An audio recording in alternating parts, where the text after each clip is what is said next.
Local Tzu Chi volunteers in Haiti host a Buddha Day ceremony in Port-au-Prince in dual languages. Taiwan produces 2.5 million tons of industrial sludge each year. How should companies process it to prevent secondary pollution? Welcome to DaAi Headlines. I'm Marilee Shioda. Thank you for joining us. We begin the program with a series of reports on Buddha Day ceremonies. First up in Haiti, as volunteers celebrated Buddha Day at the Tzu Chi grounds in Port-au-Prince, volunteers from the United States, Argentina, and Dominican Republic came to offer their support at the special ceremony. The event was held using dual languages, English and Creole. As Haiti is prone to natural disasters, everyone gathered with a heart of gratitude to pray for peace and harmony. Here at Port-au-Prince, Haiti Tzu Chi grounds prepares for the Buddha Day ceremony.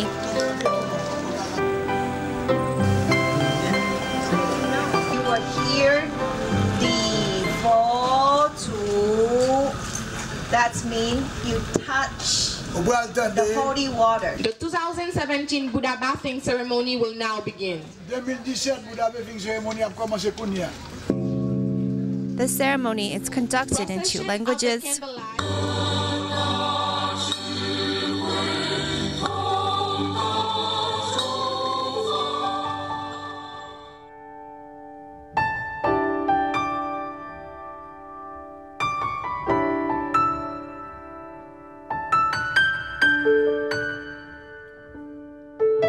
After experiencing the devastating earthquake in 2010, Haiti's rebuilding efforts have stagnated. Tzu Chi's love has long been in this country by the way of caring for the poor, aid distributions, and rebuilding efforts. Now local Haiti Tzu Chi volunteers have shouldered the responsibility, and global volunteers are their biggest supporters. We are here from the United States, Argentina, and Dominican Republic to celebrate. On behalf of Master Zhen Yan, we wish you the best.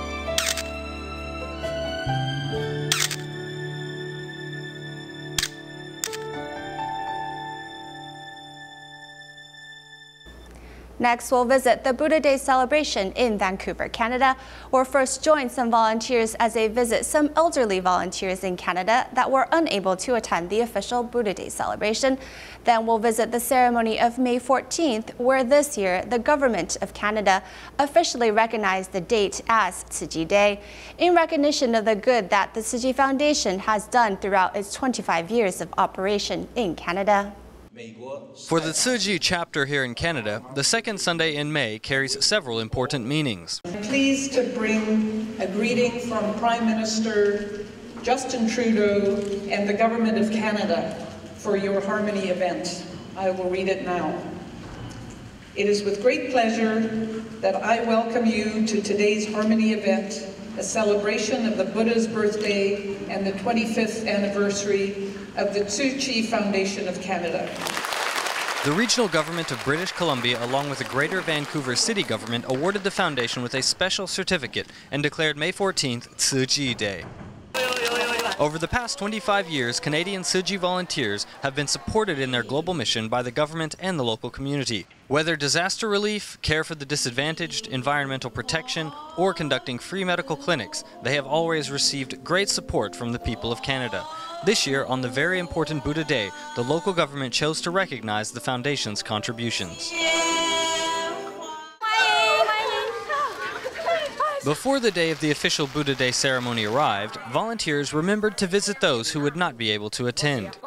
I haven't been to the Tzu Chi chapter recently, and now when I see so many people coming to visit today, it makes me really happy. This is a longtime Tzu Chi volunteer, Lin Chengman, whose energy and strength have declined in recent years. But on this day, she is filled with joy at seeing all of the volunteers, and she takes out this Tzu Chi monthly, reminiscing over old memories.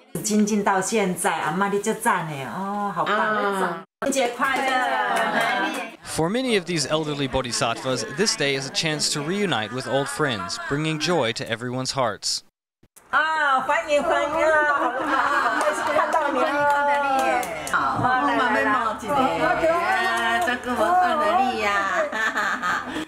People line up to share their hugs, and this elderly volunteer is unable to hold back her tears of joy.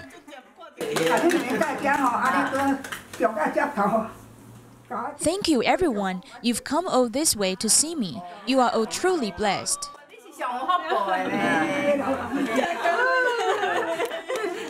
Although it was not a grand official Buddha Day ceremony, the love of these old friends was shared by everyone, creating a sincere and beautiful experience.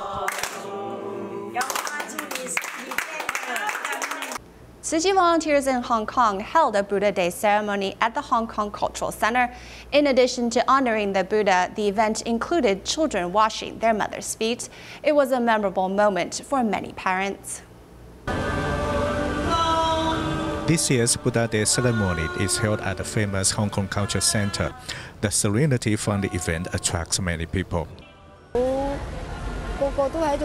I came to the ceremony with respect and sincerity. This has given me a very fresh feeling.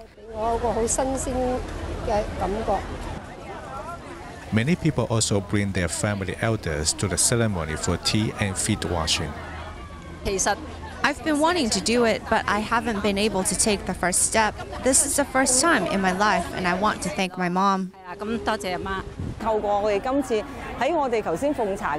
When we were offering tea and prostrating ourselves, I was very moved. We could make her very happy and to give as much as we can. What moves people the most is this mother and her daughter.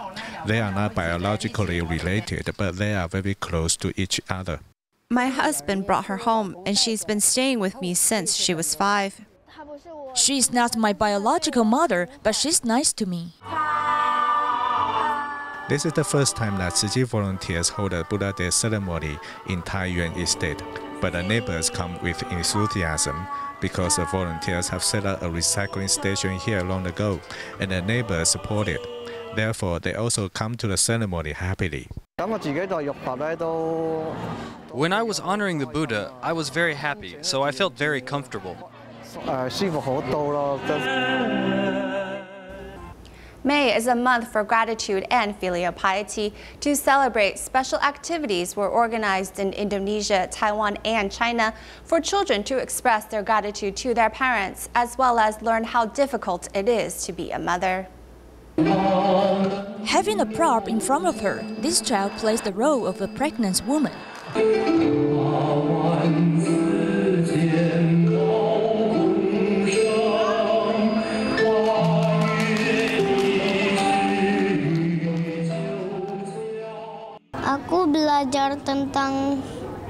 Through the performance, I learned how difficult it is to give birth, so we should be filial to our mother. The Tzu Chi Batam office organizes activities for Mother's Day, with Tzu Saos and some kindergarteners playing leading roles.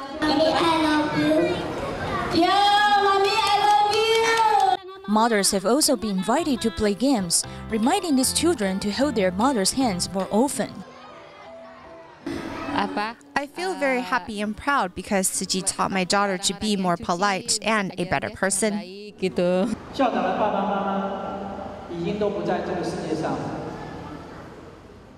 Both of my parents have already passed away, so when Mother's Day arrives, sometimes I want to shed tears. Children, since you are still very young, you should be obedient to parents.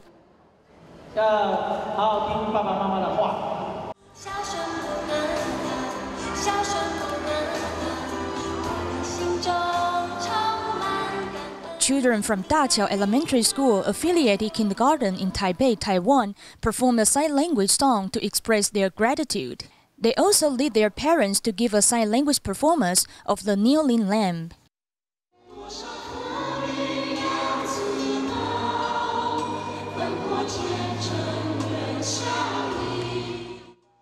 At this event, children also serve tea to their parents.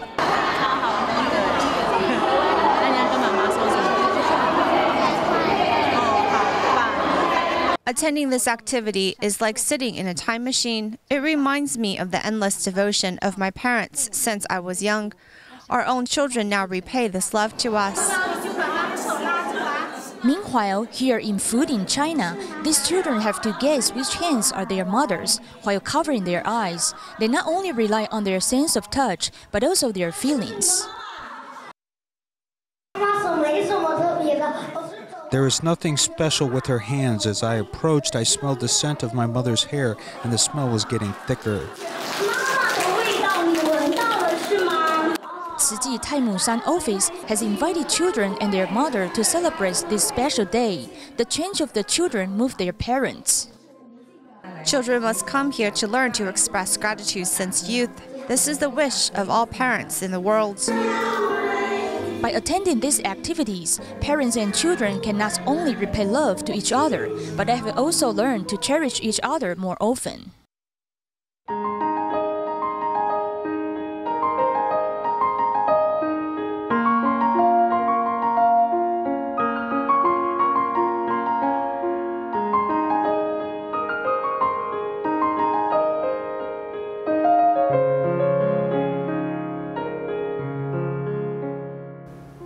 Taiwan's high-tech industry companies commission waste processors to deal with their toxic matter.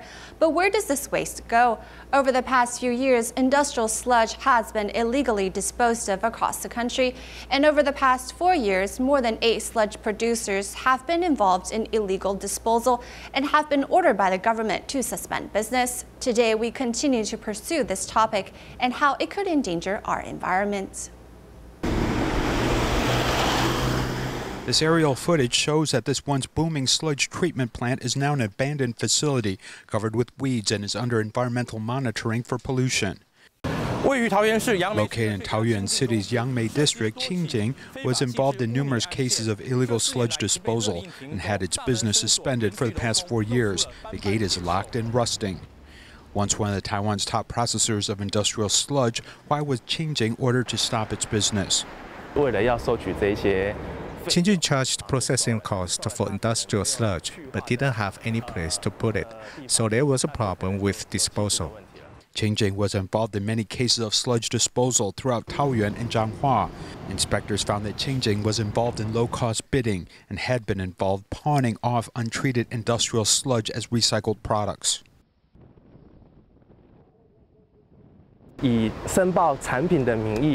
Sludge products were sold to a Pingdong cement factory, but in addition to subsidizing transportation freight, there was other money, as this product was simply sold to another company.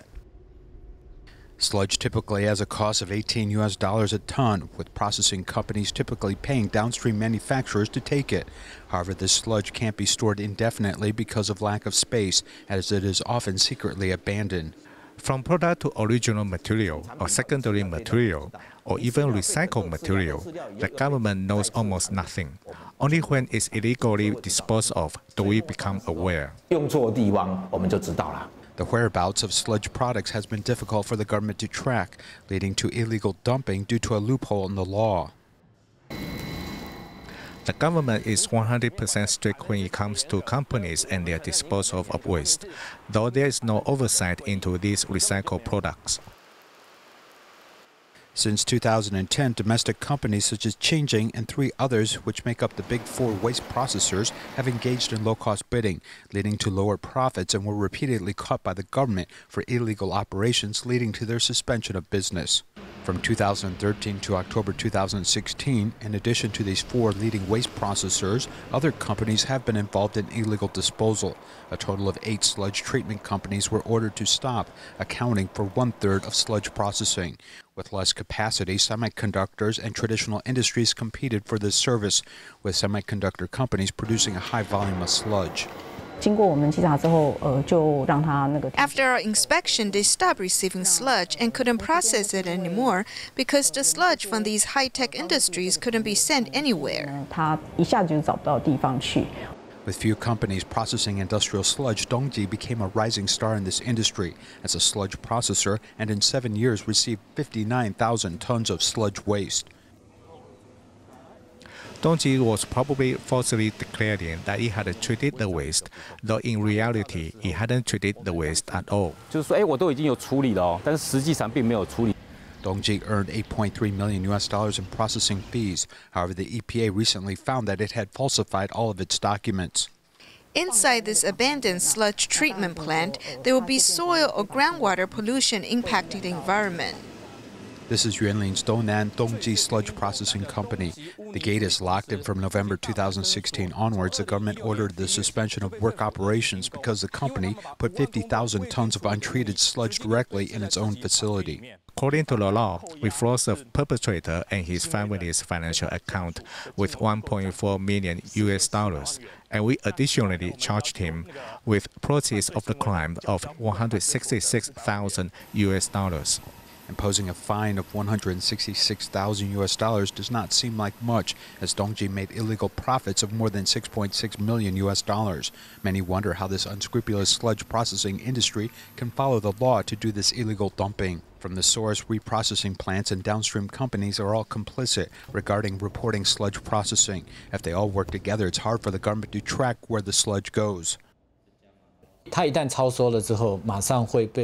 the company collects the sludge, they are immediately watched by us to avoid any loopholes.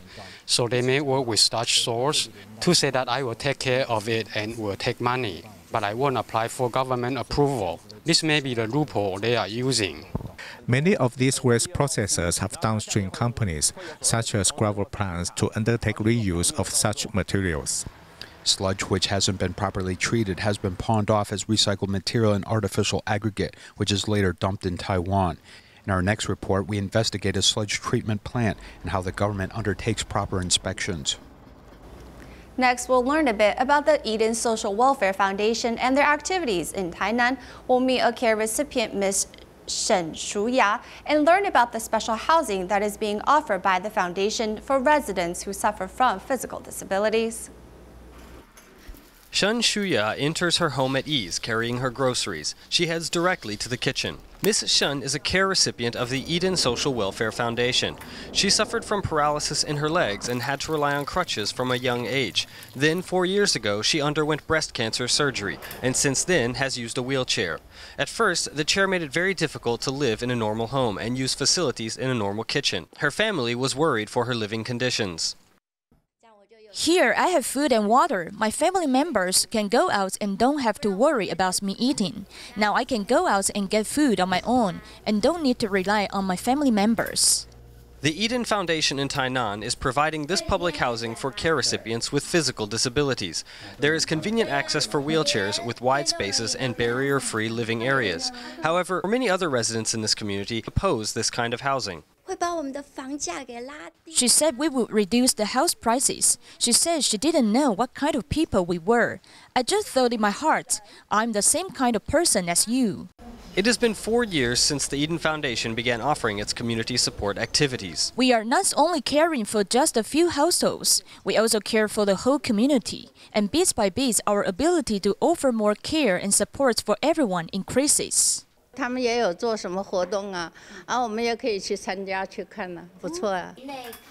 though the number of care recipients that can be provided housing by Eden Social Welfare Foundation is small, the foundation will continue working to solve problems of access and housing for those in need. In Kaohsiung, the Good Shepherd Social Welfare Foundation has been helping single-parent households with limited income find affordable housing. Many single parents are unable to provide healthy living environments for their young children due to financial difficulties. To help them, the government recently rented a dormitory complex from Thai Power and turned the building into apartment units that will be offered to single-parent households. Miss He surveys her new home and its furnishings. She is especially happy upon seeing the water heater on her balcony. Seeing the large water heater, I know it will be very comfortable to shower without worrying about reheating water. At her old home, Miss He dealt with an old water heater that constantly needed repairs. To provide her 2 daughters with warm baths, she would often have to warm pots of water on the stove.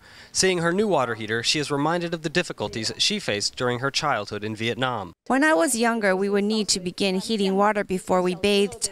I am often sad when I think about those experiences. Her former home was falling into disrepair and was not a good environment for a single parent to raise children. Many single parents face such dilemmas. One of the first problems single parents face is their limited income, which is often insufficient to provide rent for good housing. This forces them into poor quality housing. They may find a decent space, but the living environment is unsuitable for a healthy, convenient life. Resources to help these families out are also insufficient. The Department of Social Welfare has rented a dormitory space from Thai Power in the Fengshan area, which, after refurbishing, will be able to house 23 households. The units will be offered to single-parent families with minor children and limited income. One unit is planned to be priced at only a little more than $100, which is nearly half the cost of other units in the vicinity. There are also 4 schools nearby, which will allow their children to grow up with sufficient educational resources and put parents at ease. In our series of reports relating to devoted nurses, today we meet a young male nurse from Malaysia, Tzu Chi. When he was 13, he decided to become a nurse after watching a video about Tzu Chi's international relief. He has made his dream come true as now he works at the Penang Tzu Chi Dialysis Center. Though the daily work of nursing care at the center is not easy, he still perseveres to take good care of the patients and help them regain their health. Tzu Chi loved cycling and had many aspirations in his life when he was young. Sometimes I wanted to be a firefighter or a cook, anything you can imagine. At the age of 13, Mr. Yo attended Tzu Chi activities, serving as an acoustic control volunteer. After witnessing the international relief of Tzu Chi volunteers and team members in the video, he decided to become a nurse. When I saw it, I thought it was great to serve as a Tzu Chi nurse or doctor because I would have the chance to conduct international relief with them and help the less fortunate. So that's why I chose to study nursing. However, the daily work of the nursing care is different to that of international relief. Serving at the dialysis center, Yo must to take care of lots of tasks with diligence. We have some male nurses here, but just a few. Tzu Chi has some advantages. For example, he has positive thoughts. He usually treats a matter as a case for discussion, rather than reflecting on any particular person to see whether something needs to be improved. Through care visits, nurses can understand more about the life of dialysis patients. For Tzu Chi, it is his duty to treat patients like his own family. As nurses, we are the partners of dialysis patients. We have formed a good partnership. We should do what we can to improve their health and quality of life, as well as bring hope into their life.